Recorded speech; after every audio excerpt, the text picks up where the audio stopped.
नमो तस्सा भगवतो अरहतो सम्मा सम्बुद्धस्सा नमो तस्सा भगवतो अरहतो सम्मा सम्बुद्धस्सा नमो तस्सा भगवतो अरहतो सम्मा सम्बुद्धस्सा। আমি সর্বপ্রথম সেই অরহৎ সম্বুদ্ধকে বন্দনা জ্ঞাপন করছি আমার শ্রদ্ধেয় গুরুবান্তের প্রতি। আরও উপস্থিত বন্দনা জ্ঞাপন করছি শ্রদ্ধেয়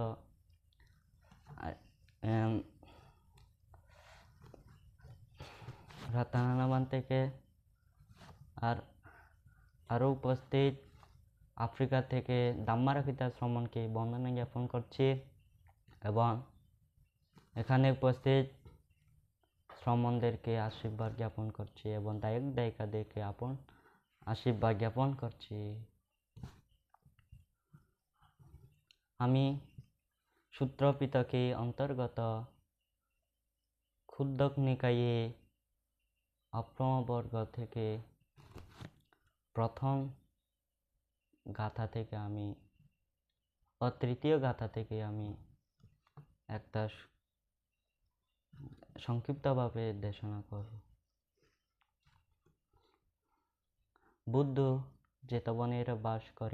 বেনুবনের বাস করিবার সময় কুম্ভঘোষকে উপলক্ষ করে ধর্ম দেশনা করিয়াছিলেন। সে সময় রাজগৃহের তখন সেখানে তার উলাত্থ রোগ উৎপন্ন হল। সে রোগার উৎপন্ন হলো সে সর্বপ্রথম মাছি থেকে আরম্ভ করে পশুরা মরা পড়ে এবং এরপর সকলের গৃহেরা ও সর্বশেষে মরা পড়ে। সে সময় কুম্ভঘোষকের মাতা পিতা অবশেষে কুম্ভঘোষকের মাতা পিতাও সেখানে রোগাক্রান্ত হয়ে তাহার পুত্রকে চিন্তা করে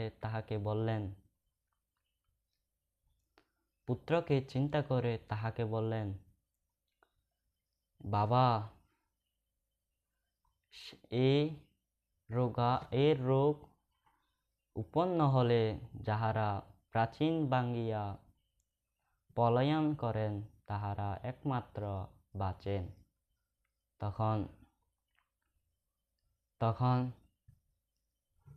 তখন তাহাকে বললেন, তুমি আমাদেরকে চিন্তা করবেন না,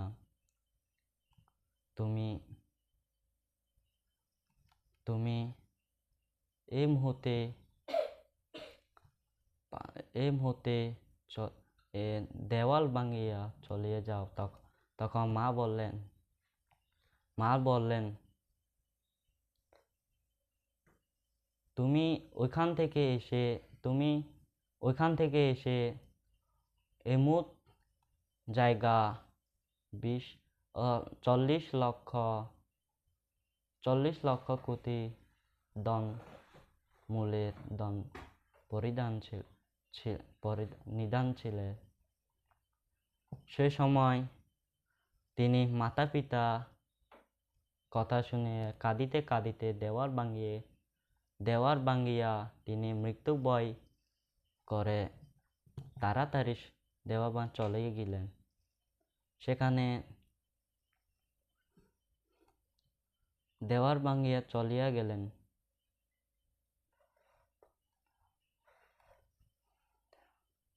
এরপর তিনি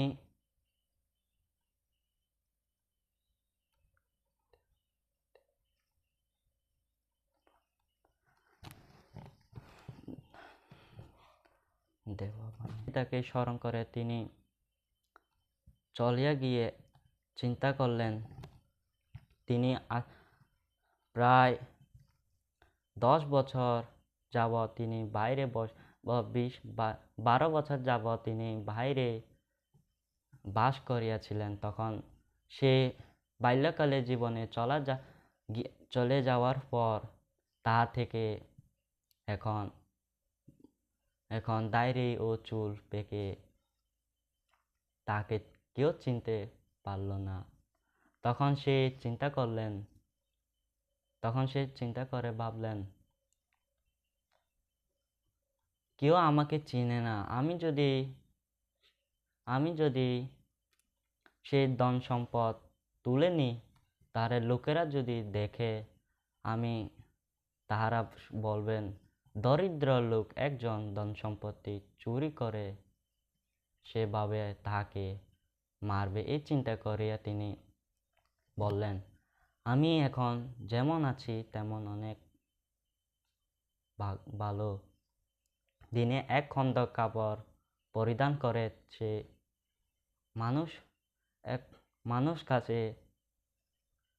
মানুষ কাছে কাজ প্রয়োজন আছে কি, এরকম বলে তিনি।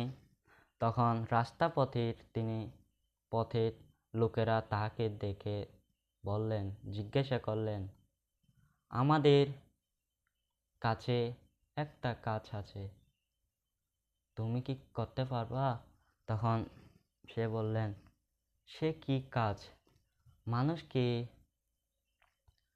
ঘুম ভাঙানো, এবং তুমি যদি সেটা পছন্দ করো তাহলে ভোরে ঘুম থেকে উঠে তাহাদেরকে বলিও, ও মা, ও বাবা, উঠো, শকত ছানাগুলি বের কর, গরুদ বান। এর বলিয়া এরপর তার ও মা, জাগ্র ভাত রান্না করো। তাহা থেকে এই কাজ ছিল। তিনি সেগুলো বুঝাইয়ে তাহাকে দিলেন। তিনি তখন রাজি হল। সে সময় তাহাকে একটা কাজ ও একটা বাস করার জন্য একটি ঘর দিল। সে নীতিমতো পরিচালনা করে লাগল। একদিন রাজা বিম্বিসার তাহার ডাকা শুনতে পেলেন। সে সময় রাজা বিম্বিসার ছিলেন একজন সর্বশ্রেষ্ঠ,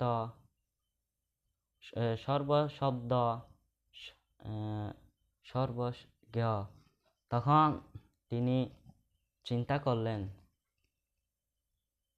তাহার পাশে তাহার চাকরকে বললেন, সে একজন মহাধনী শব্দ, এর কণ্ঠতে এই মহাধনী শব্দ।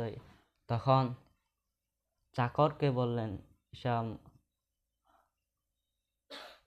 তখন তাহাকে একটু খোঁজ নেওয়ার জন্য চেষ্টা কর। তখন রাজা চাকরকে পাঠালেন। তিনি একদিন পর দূরে গিয়ে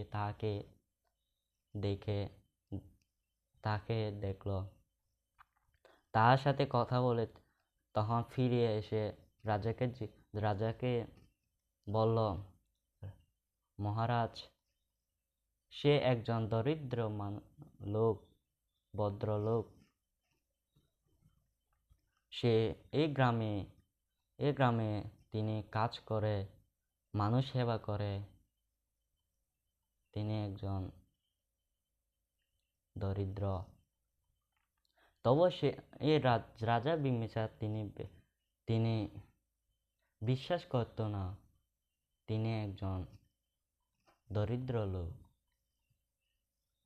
একদিন, 2 দিন তৃতীয়বার তখন তাহার সাথে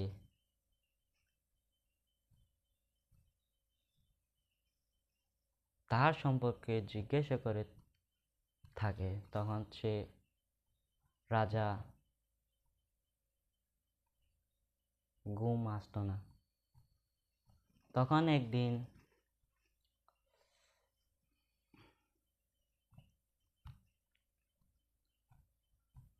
তাহার সাথে দেখা হয়ে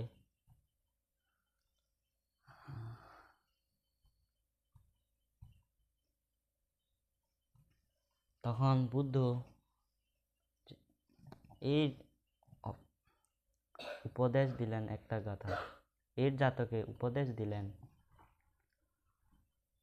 উত্থানাওয়াতো সাতিমাতো সুচিক সুচিকাম্মাসা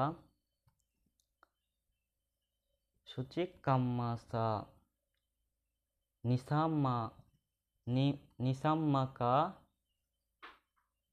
নিরাতনো সাইয়াতানাং সায়তানা ধাম্মা জীবিনো আপ্পামাতাসা দাসো বিওয়াতাতি, যে যিনি বিদ্যবান, যিনি শীলবান, যার নিজের সম্পত্তির নিজে লোভ নেই, তিনি সংযতভাবে তিনি সংযদ্রিয়। এই বলে অনেকজন এই ধর্মদেশনা শুনে অনেকজন অরহত লাভ হয় এবং অনেকজন সংক্ষিপ্তগামী লাভ হয়, শ্রুতপতিও লাভ হয়। এই বলে সাব্বে সাত্তা সুখিতা হন্তু, জগতে সকল প্রাণী সুখী হোক।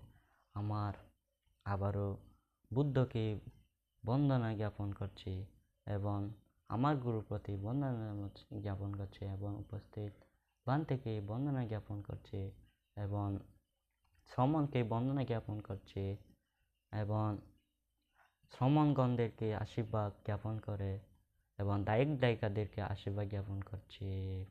সাধু সাধু সাধু।